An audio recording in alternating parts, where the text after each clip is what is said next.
All right, everyone, welcome to another round from Modern MTG. We're going to have Alex B facing off with 5-color humans against Gift Storm. I think humans are going to have a pretty good matchup in here, but we'll let the expert himself, Alex, on commentary, tell you a little bit of insight about this matchup since he is the pilot of the deck we're watching. So a little bit of a disclaimer here. This isn't actually my deck. This was a deck constructed by Andrew Healy, who is another player around here. He lent it to me, and I played it on the Saturday event, I believe. And then I showed up to the shop this day to give it back to him, but he didn't show. So I'm just like, oh well, I guess I'll play it myself. So anyway, the 5-color humans deck is very, very strong against spell-based decks in general, and Gift Storm is no exception. It's running a lot of cards like Kitesail Freebooter, Thalia, Guardian of Thraben especially.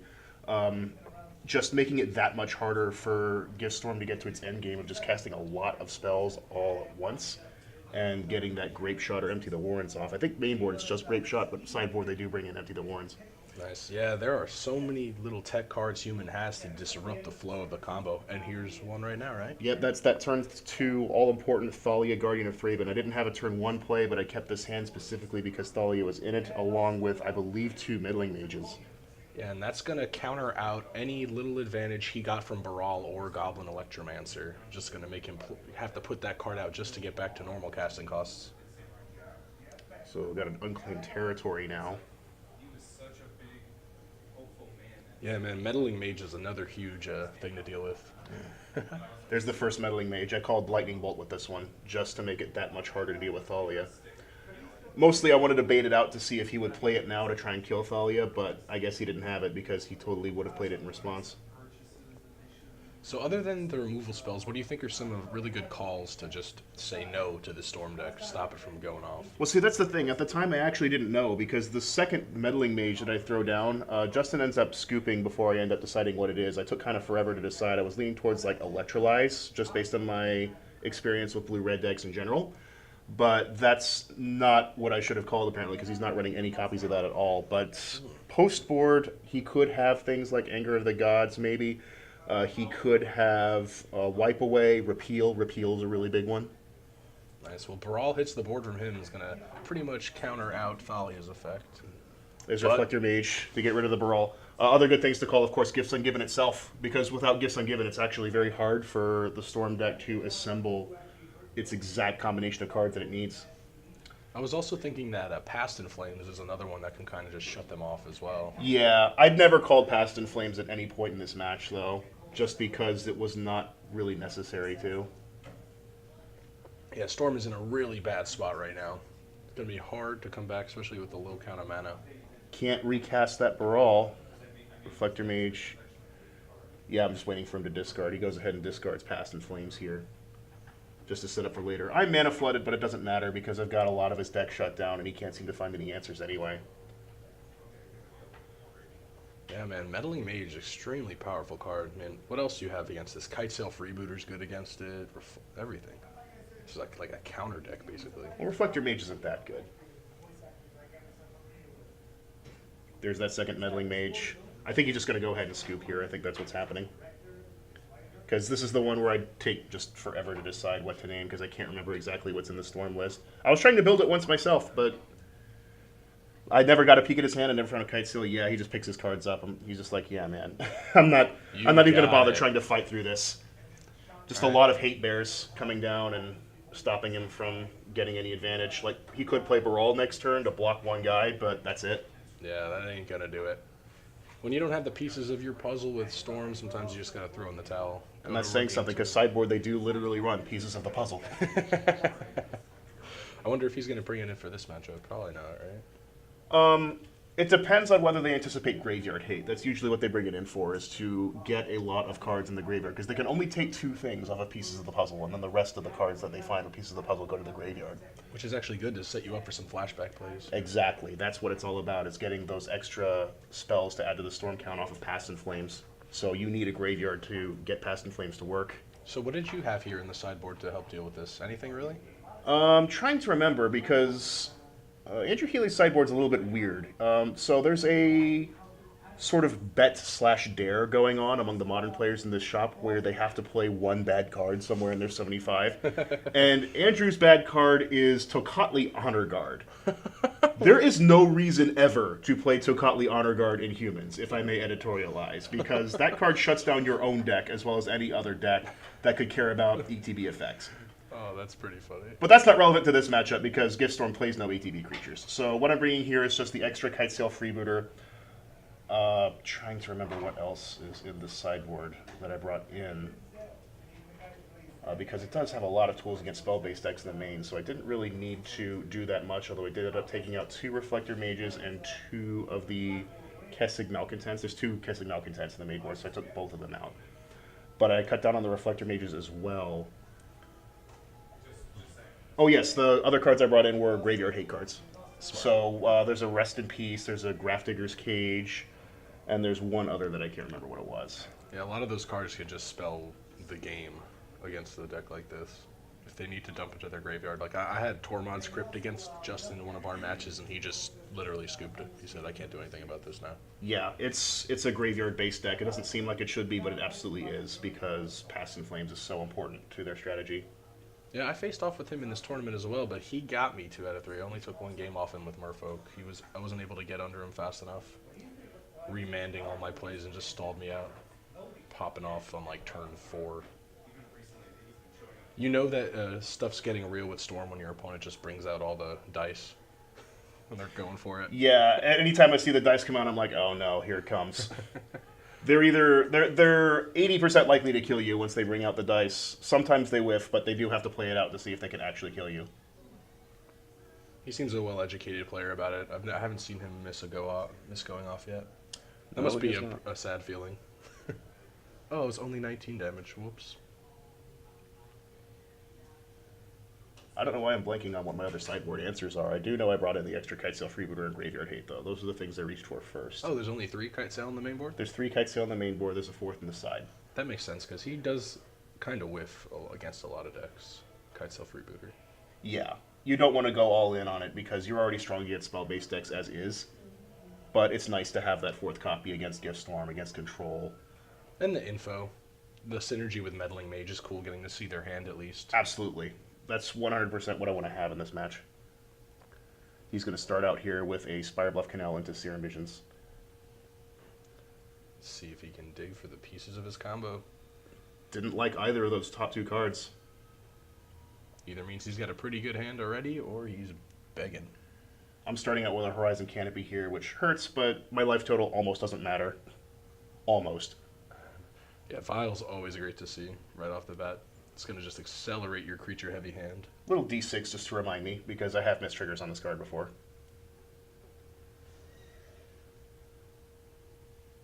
Yeah, man, Storm feeling like a solitaire deck here. That's basically what it is just trying to make sure you can get your solitaire off. There's Ancient Ziggurat. So, I wonder if you have the 1-drop here to get a little extra value. Probably not, or else you might have done it already. Or you're going to wait for his end step, perhaps. I can't remember if I have Noble Hierarch in here or not, or a Champion of the Parish. I don't think I find Champion of the Parish at all in this match. But I can't remember for certain. So he's thinking of his response now? Yeah, he's taking his time to think about Kitesail Freebooter. He actually asked me a rules question, and this is something that I researched a lot because people ask me rules questions all the time about cards like Kitesail Freebooter that have these really weird, not delayed triggers, but duration-based triggers. They had to change this for cards like Oblivion Ring in the past because Oblivion Ring, it actually still does this, but they used to print cards like this. They don't print cards like this anymore. It has 2 different triggers, an ETB trigger and at least a Battlefield trigger. So if you get rid of an Oblivion Ring or, say, like a Tidehollows Color, which is similar to Kitesail Freebooter, before their Enter the Battlefield trigger goes off, whatever they exile goes away forever. Kitesail Freebooter does not work like that. It's part of the new class of cards that do that. So what it does is, if you kill it in response to its ETB trigger, it doesn't stop me from looking at their hand. That happens no matter what. But because there was no duration, because in response to the ETB trigger, I couldn't take a card because, well, excuse me, I could choose a card, I suppose, but it wouldn't actually get exiled because the duration's already over. That makes perfect sense. But So I it's almost like you exile it and they get it back immediately, kind of? Or No, they don't. It doesn't even get exiled. Okay. It doesn't even leave his hand. So just by bolting it. Just by bolting it, he can stop me from taking a card, but he can't stop me from getting the information. But if he countered it, it would be another story. You won't even get to look at his hand, right? Yeah, I wouldn't even get to look at his hand if he had countered it. So that was a repeal that he just played to bounce the Ether Vial out of play, which felt very, very sad. That's a very good way to slow down this this aggro strategy. And that's it. Storm is just reaching for extra turns. It's what it needs. And by the way, I do have a Rest in Peace in my hand. I just cannot cast it right now because Ancient Ziggurat can only provide mana to pay for creatures. Ooh. And that second Ancient Ziggurat does not help. But it does get me to the Mantis Rider that I have in my hand. I think I just go ahead and Windmill Slam this to set up a clock. Justin's actually surprised that I did not board Mantis Riders out. He thought they might be a little too slow and not destructive enough, but I swear by this card up and down. It is a very fantastic, solid clock, especially if you find it in multiples, especially if you play like a Phantasmal Image. And it takes huge advantage of the Exalted trigger, accelerating the clock even further against a lot of decks. Oh yes, I have swung with this guy as a 4/4 a lot, just playing him turn 2 off of the Noble Hierarch turn 1. Yeah, they didn't have to give him Vigilance. They didn't have to, but they did, and that's part of why I love him. That's a second Goblin Electromancer, so all of Justin's instants and sorceries are going to cost 2 less. That's a scary, scary position to be in because, like I said, I boarded out 2 of my Reflector Mages, so I have almost no removal to speak of. Once those Electromancers are on the table, they're on the table. That's an unclaimed territory, so now I can cast the Rest in Peace I mentioned earlier, because that can tap for colorless. I can call humans. I don't have to tap it for mana specifically for humans. I can just tap it for colorless. The white can come from Horizon Canopy. It's fine. Yeah, that's not going to be good once he sees that. Yeah, he's not gonna appreciate seeing that card jumping out of my hand and exiling his yard and threatening to exile what else he What are you plays. going to do here? Are you going to go for it, or do you think you're going to just continue this pressure with the clock? Well, I have to go for the Rest in Peace here, because I don't actually have that much pressure right now. Mind you, Ether Vial is on 2. That gives me access to a lot more creatures. I can't remember if I have a Phantasmal Image. I think I see one.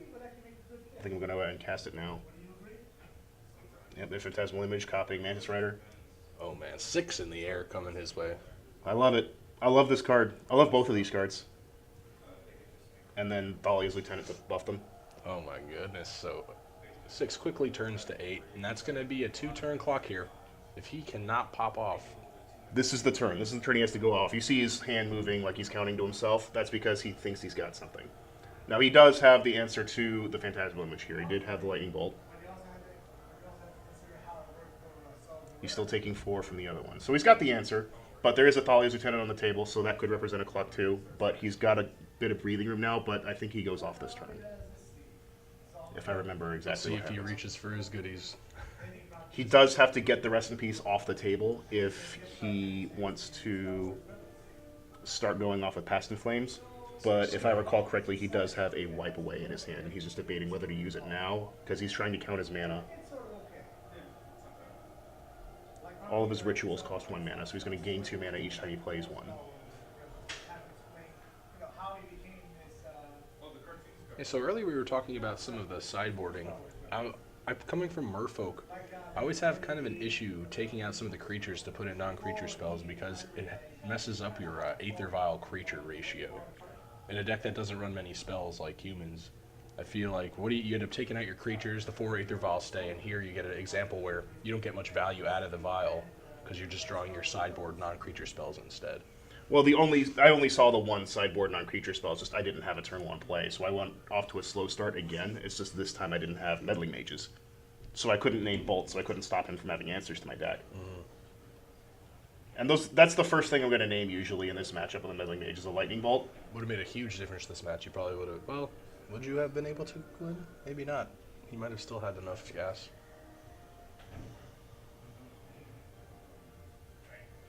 He's taking his time. You have to be very careful here. One misplay can just spell disaster, completely ruin your hand in Storm. And, it's modern. I could have any number of cards here. Yeah, there's the Wipe Away. So Rest in Peace, going to go back to my hand. So now he can start playing with Abandon. I don't know what he expected me to have, because I can't have Pact of Negation here. I just lose anyway. The dreaded mana counting tokens. Yeah, as soon as those came out, I'm like, oh god, here we go. And now you sit back, relax, and I guess hope they have nothing. I don't know about relax. I just watch them play solitaire. There's that first ritual. He's got another one in his hand.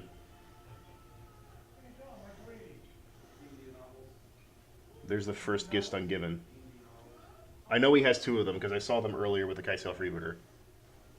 Having two Gifts Ungiven is so much better than having one. I don't think he would have been able to win if he didn't have that second one. So any insight on the choices here for players who are not familiar with playing Storm? What do you think is going to be better to give them in this situation? It seems like there's not really a good choice in most cases, but... Well, I don't play Storm, so I can't know for certain, but this is a pretty typical choice here. 3 different rituals, including a Manamorphose and the Past in Flames. So basically, you're checkmating with the Past in Flames. It has flashback, so no matter what, if they choose Past in Flames to go to your graveyard, which they should, because you want them to only cast it once, not twice, that still leaves them with enough mana to flash it back. Mm-hmm. So I decided to go ahead and throw away the Manamorphose here and just give him more mana, because I don't want him to draw an extra card, and I want to hope for a whiff, but of course there's no whiff coming, because he has a second Gifts Ungiven. And often with Gifts Ungiven, when Gift Storm decks, you will see one copy of Noxious Revival show up. So if they choose the Noxious Revival to go to your graveyard, you're getting 2 cards that you want, for sure, for defo certain. But if they give you the Noxious Revival in hand, you get back anything from your graveyard. Yeah, gotta send that one to the grave. So Past in Flames and Noxious Revival are both basically the checkmate cards. The fact that they're running 3 kinds of rituals, if you count Manamorphose as a ritual. So it's a pretty good guideline. Past in Flames deserves to be sent to the grave, otherwise you're just letting them cast it twice instead of just once. Mm-hmm. But like I said, it's a checkmate. There's really nothing you can do about it if they have enough mana, and he totally does. He's already resolved Past in Flames, now he's just casting things from his graveyard, building up mana, building that storm count. Eventually, off of that second Gifts Ungiven, he's going to find one of his win conditions. Because he's able to recast that first one, too, so he's actually got 3 Gifts Ungivens. Oh my goodness. Storm counter rising. Yeah, I don't think... I'm just watching him go off just because of my unfamiliarity with the deck for the most part. Any seasoned player would have already scooped and noticed there's no way out. I like to make him do it, you know? So you see flashback the first Gifts Ungiven. So...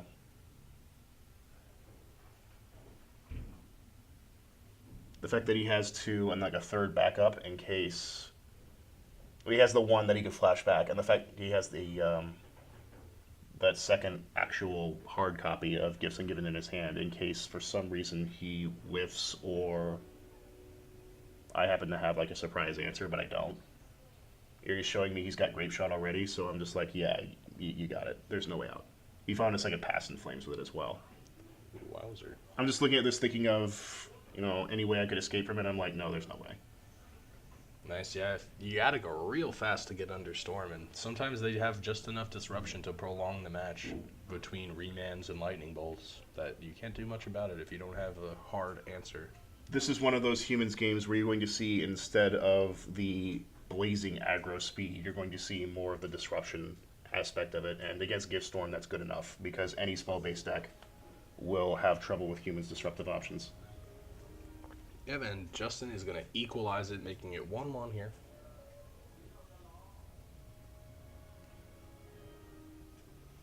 So no more sideboarding. Both players seem content with what they've done for Game 2. Just going to go right back into it, try another round. And now that I know he's playing Wipe Away, I've got to watch out for that. What's the text on that card? Just return target permanent to Return target permanent to its owner's hand, and it also has split seconds, which means you can't respond to it with spells or abilities unless they're mana abilities. You can respond to it, technically, quote-unquote, responding to it with triggered abilities, but that's it. Bless myself. I have not had that happen on commentary yet. I have almost coughed once. I stopped myself. This was when I was recording with John Jubson with that John Mirror match that he had against Michael Norbit. And you see, Alex, he didn't even break a character at all. I sneezed directly on him, and he muscled right through it. Look, I'm immune to all disease. That's just part of being healthy. Wealthy and wise. And wearing cat shirts. Yes, everyone, please like and subscribe for more cat shirt action. Everybody loves my cat shirts. That's what I'm known for around here. And give it up for the cool I purple think we just goblin. heard Donnie in the next room going, I love him. Yep, yep. The peanut gallery, literally. So, fun fact, it's National Women's Day here while we're doing this recording. Yes, happy International Women's Day, everybody. We have 2.9999999% women players in our shop. That's sadly typical. We need more women players. We got to have a more inclusive environment up in here. Truly. We got Up a in this couple of place. good ones, though, so hopefully we can get them on stream next time they make a showing. It's always nice to share the love. All right, so going into game 3. So for once, I'm going to be on the play. Actually, I can't remember if I was on the play in the first one, but I'm going to be on the play here. No, he was on play first one. Okay, so I haven't been on the play yet. Nice advantage, though. You definitely want that as humans. I think Justin is looking at 2 sleight of hand in his opening hand. Seacrum Coast pass. Yeah, I didn't have a turn 1 play in game 1 or game 3. No Vial, no Champion. Haven't seen a Champion in any of these games yet, right? Nope.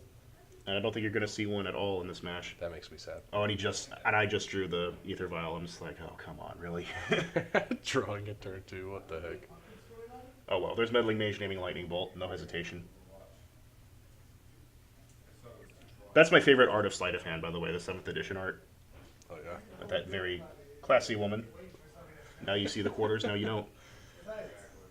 Actually, who knows if they're quarters or not? I don't know what the currency is in whatever country she's from. You know, whatever fictional dominarian country she's from. Aether Bits. Ether bits. Aether coin. The new cryptocurrency. Magic the Gathering crypto. Oh, what happened to the life counter there? what? I forgot this happened. I was like, what? Oh, let me reopen that real quick. Boom. Okay, back in action. We're still at 20 apiece. It's fine.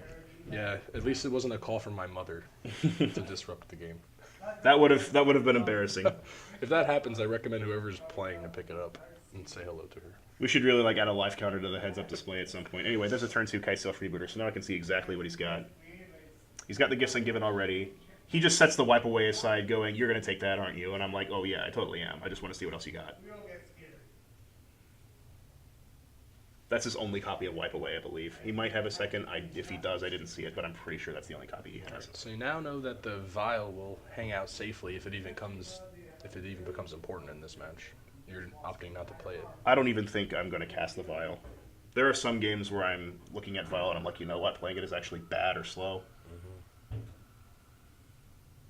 Now, if I had a turn 1, I would have cast it in a heartbeat, but I drew a turn 2, and I'm like, come on, deck, don't do this to me. See, Storm players get to play a lot of mind games with their hand movements and pretend calculations.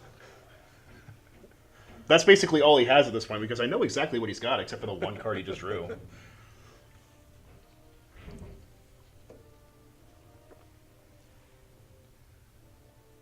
I was actually a bit concerned that maybe I made a couple illegal spell casts in one of my games as far as Phantasmal Image is concerned, because I did get into a situation against Chris Fuller, who I play in the next round. You're going to see him in a video coming up shortly, where I did not have a blue source for Phantasmal Image among my lands because I didn't find an Ancient Ziggurat that game. And Cavern of Souls and Unclaimed Territory, yeah, this is legal because I tapped a Seacrum Coast to do it. That Ether Vial does come down, in fact. I think I'm copying Kitesail Freebooter here. Yeah, gotta remember that Image is not a human, yeah. Fantastic. Actually, no, I think I copied Meddling Mage here and just named Gifts Ungiven. Oh, nice. That's pretty mean.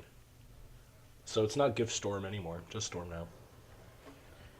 Justin actually told me that that was probably what won me the game, the decision to copy Meddling Mage instead of Kitesail Freebooter. So anyway, that situation I got caught in with Chris Fuller, I could not actually cast Phantasmal Image without the help of a Noble Hierarch. And, you know, it was a turn where I had to swing for game or just lose, and he caught me out, Ether Vialing in a Reflector Mage, and ruined my Alpha Strike and won the game. I was very, very tilted after that. Alpha Strike. Turned to a Beta Strike by one Reflecting Mage. Sucks to be me. We're all sitting there Not going... this round, though. Not this Doesn't round. This round I'm okay. This round I've got a Seacrum Coast, so I'm good. I can cast Phantasmal Image all I want. And I can actually Vial one in. Not this turn, but a turn from now. Man, Image is just so good in this deck. It's insane. So many different things we can copy, right? Not just these disruptive cards, but also Thalia's Lieutenant is one of the big things we can copy. Mantis Rider is one of the big things we can copy. Whether you need disruption or aggro, Phantasmal Image can serve both roles. Yeah, honestly, I never even thought of it at first when I saw the initial list a long time ago, and I don't believe it was running it yet, but whoever thought of that tech is really genius. There's a second Kitesail Freebooter. So I'm going to see his hand again. Oh man, just dismantling, tearing his combo to pieces. And Yeah. I don't think Lightning Bolt might be his only decent way besides the wipe away to get some of these cards off the field and gain access back to more of his cards. But Meddling Mage is already saying no to it. Oh, and I took away the Empty the Warrens. Yeah. So that's what the math that he was doing the previous turn was finding out if he could ramp his way into Empty the Warrens. But now I know he has it, and I just went ahead and took it away. Yeah, it was oh my gosh. What's he have left to play with? Not much. This is a bad, bad position for Giftstorm to be in. This is why Humans is so favored in this matchup. It's rare that you see an aggro deck that can dismantle combo decks in such a way. Normally they're just trying to get in fast and hard, but the interaction that Human allows... Humans is just so good against spell-based decks. That's why it took off, and that's why Jace the Mind Sculptor really hasn't been making as many waves in the format as we initially thought he was going to when he became unbanned. You know, his name inspired very Freddy Krueger-like... Yeah, seriously. Bad dreams, nightmares. Yeah. But then, you know... Can Freebooter grab Planeswalkers? Yes, Oh my because they are not gosh. creatures. Yeah, that just dawned on me. That's amazing. Thalia also makes Planeswalkers more expensive, so it makes Jace look kind of slightly pathetic. I mean, for 5 mana, I'd still happily get all those abilities, but... And plus, the Jace is usually not long for the world. By the time it can come out, you have enough offensive options to make sure... Exactly, and that's why Wizards, I think, felt safe unbanning him, is because they knew that the aggro decks in this format were strong enough to hold him down if need be. That said, he does have that -1 unsummon, so you do have to get off to a at least kind of fast start to make sure he And can't another take over the game. copycat enters the field here. Yeah, that's another Phantasmal Image that I just vialed in. I think this one is going to become another Meddling Mage. And I need Desperate Ritual off of this. Because I know he's got double rituals in his hand. There's Noble Hierarch. Now I'm just going to load up for the big aggro finish, because there's Thalia's Lieutenant. Talk about value. How many 1/1s do you get? Do I'm you just- have enough dice? Oh, I've got plenty of dice. I always bring plenty of dice, but I think I'm just playing with my food at this point. Not by choice, but because I can't actually end it this turn. The guy with the cat shirt playing with his food, okay. Toying with the prey. I mean, Justin's not going to scoop here. He might still have something. I didn't name Anger of the Gods with any of my Meddling Mages, so if he's got that... I would open all the options back up, truly. Yeah. He's praying for a tasty top deck. I'm just guessing that he doesn't have it. Nope, he top decks another snow-covered island. That's it. That's the match. Man, good perseverance there, taking it to game 3 with Humans. It's really scary when Storm gets a match on you because you just feel like it's like luck is all it's going to take. A good draw, a well-played hand, and then I'll be sitting here watching him beat me for the rest of the game. Luckily, he really had no options against you once you disabled so many of the cards in his deck. But Going anyway, for a Alex, sideboard start. Oh, Kumbal. How did I forget about Kumbal? Kumbal is so good against the Storm decks because anytime they play a spell at all, you gain life and they lose life. pretty it much makes- says you can't storm me out, really, huh? That was the last card I forgot about. I knew I brought in that extra... Oh, and I think Dark Confidant also came in just to give me some extra draws. Oh, man. Another human who slips under the radar whenever I think of cards that should go in the human deck. Oh, my gosh. That card's usually played main board, not side. But like I said, Andrew Healy's sideboard's pretty strange. Awesome. Well, good match, man. I'm glad you were able to participate in this one. And once again, everybody, it's NeverBoard Gaming Community. We host our modern MTG matches on tournaments on Monday, Wednesday, and Saturdays. Please like and subscribe, and hope you can come make it into NeverBoard and hang out with us. Have a good day, everybody.